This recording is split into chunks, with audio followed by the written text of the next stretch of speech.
Russian President Vladimir Putin has claimed he wants to end the war in Ukraine as soon as possible, as Kiev's authorities investigated alleged atrocities by Moscow's troops and several pro-Kremlin officials were assassinated in occupied territory.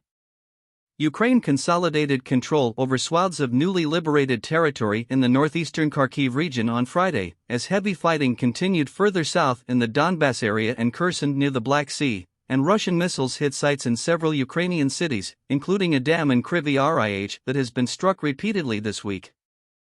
"I know your position on the conflict in Ukraine, your concerns that you constantly express," Mr. Putin told Indian President Narendra Modi during talks in Uzbekistan. "We will do everything to stop this as soon as possible." But unfortunately, the opposing side, the leadership of Ukraine, has announced its rejection of the negotiation process and stated that it wants to achieve its aims by military means, on the battlefield, as they say. Mr. Modi said this was not a time for war but for democracy and diplomacy and dialogue, though he has not publicly criticized Russia's all-out invasion of Ukraine, which has killed thousands of civilians and displaced millions in a little over 6 months. Mr. Putin is courting major non-Western powers to offset the heavy sanctions imposed on Russia by the United States, European Union, and their closest allies. He told Chinese leader Xi Jinping on Thursday that Russia understood Beijing's questions and concerns on the war and highly valued its balanced position on the issue. The Kremlin's diplomatic effort comes after its forces retreated from much of Kharkiv region in disarray this month, abandoning scores of tanks and other armored vehicles and big ammunition stocks in the face of a swift Ukrainian counterattack. National Police Chief Igor Klimenko said the bodies of about 50 civilians had been found this week in recently liberated parts of Kharkiv region, and that work was now taking place to exhume and identify about 445 bodies buried in a mass grave in the city of Izium, which was a Russian stronghold for several months.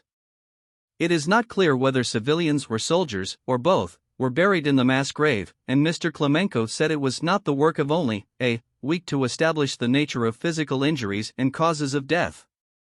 He also revealed that 10 torture chambers had been found in Izium and other towns controlled until this month by Russian troops, saying, "We know for sure that people were tortured there, and we already have information about those who died there. We want the world to know what is really happening and what the Russian occupation has led to. Russia leaves death everywhere. And it must be held accountable for that," said Ukrainian President Volodymyr Zelensky. Moscow denies committing war crimes and other atrocities in Ukraine, or it claims that its special military operation is aimed at denazifying the pro-Western democracy, protecting its Russian speakers and stopping it from ever joining NATO. The Kremlin's troops are now under heavy pressure in much of eastern and southern Ukraine, and its appointed officials and collaborators in occupied territory are coming under frequent attack, apparently from Kiev's covert operatives or partisan groups. Russia warns it will view U.S. as party to war over weapons supply.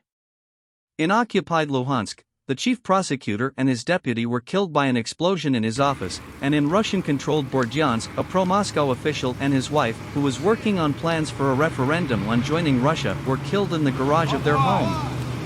Moscow also said that 3 people were killed on Friday when Ukrainian rockets hit the main administration building in the occupied city of Kherson.